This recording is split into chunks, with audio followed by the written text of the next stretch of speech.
Hey, and welcome to States Unlocked, the place to learn about social psychology, human behavior, and learn practical tips on how to improve your life. If you want to unlock higher states of consciousness and understand yourself and others better, be sure to subscribe and hit the bell notification so you know whenever I upload a new video. So, this is all about practical things you can do to improve your life. Now, the first thing on the list is to start counting the wins, big or small. Now, this habit makes such a big difference to your life, as when you alter your gaze, your life experience is completely different. I myself have always struggled with perfectionism, and I used to never previously celebrate all of the little things, all of the little wins that I was achieving throughout the day, and the things that were going right in my life. Now I make a conscious effort to count the wins, big or small.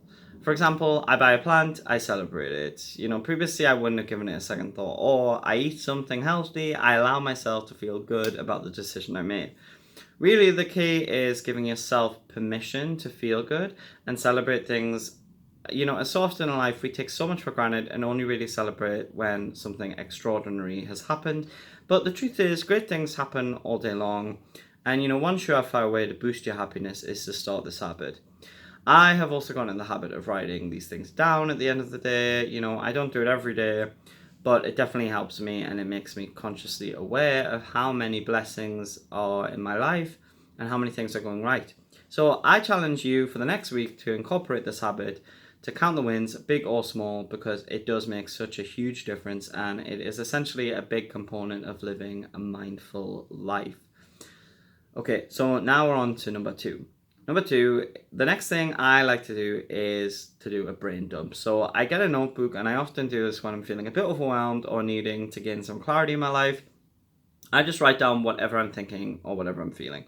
There's no holding back. So if I'm feeling a petty annoyance with someone or something, I write it down. If I'm feeling happy about something, I write it down. If I'm feeling insecure about something, it gets written down. Because this way I'm processing through my thoughts and I'm better able to get a handle on which ones I want to pursue and which ones I want to let go of.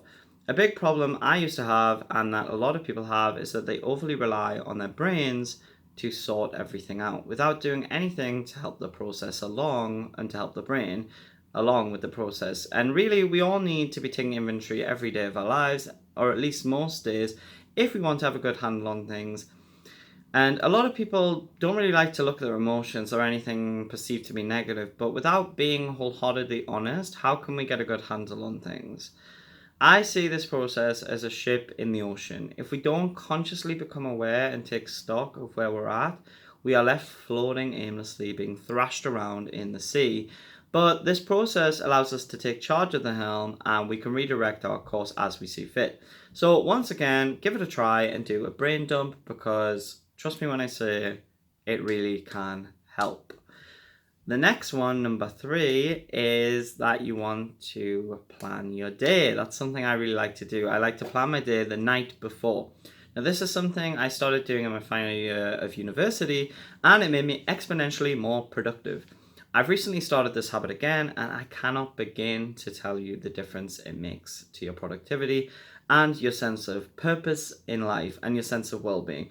I think the reason planning things in easy step-by-step lists the night before helps is because, once again, as referenced before, human beings have a tendency to overly rely on their brains to sort everything out all of the time, but our brains aren't the same throughout the entire day. For example, in my case, and in the case of many people, upon waking for a few hours after, I just don't feel my best and I don't feel able to make good decisions. And so much of getting things done, it relies on the brain having an easy step-by-step guide on how to get things done. So for example, if I were to write down, be positive today, that is just utterly meaningless because the brain will not know how to do that. However, if I were to write a list of 5 things that go well today, or do one thing for myself which I love, such as have a bath or eat something I love, this means my brain has to do a lot less work. I personally am more awake and am at my best later on in the day, so that's the best time for me to plan the next day, as my brain is at its sharpest.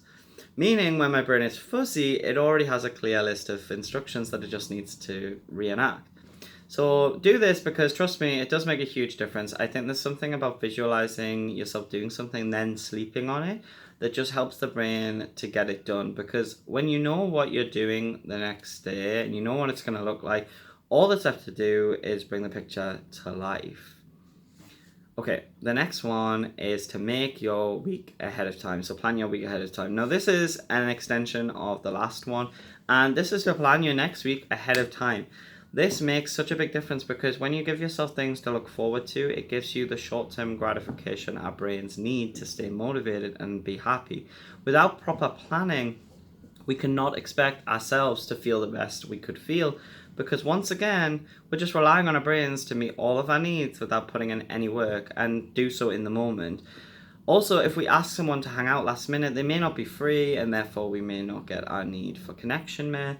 So this is just one example. I personally like to plan exercise classes, meals, out with friends, days out, between work and projects in order to make my life as dynamic and rich as possible, because without doing this, it would just be quite boring and relentless. I actually got this idea from a friend who got the recommendation from her therapist that, it's made such an impactful change to my life for the better, as I previously just went with the flow constantly with very little planning or organization, and it meant a lot of my needs just were going unmet. And I'd see fewer people because I wouldn't plan things, I wouldn't have things planned to do, and I'd feel rubbish because I just had nothing to look forward to. And I also remember seeing a friend who always had plans, and I remember thinking, oh, it just comes so naturally to her. But now I realize she just had different habits to me. And this is a habit that will make a profound difference to your life if you implement it. So I really cannot recommend it highly enough.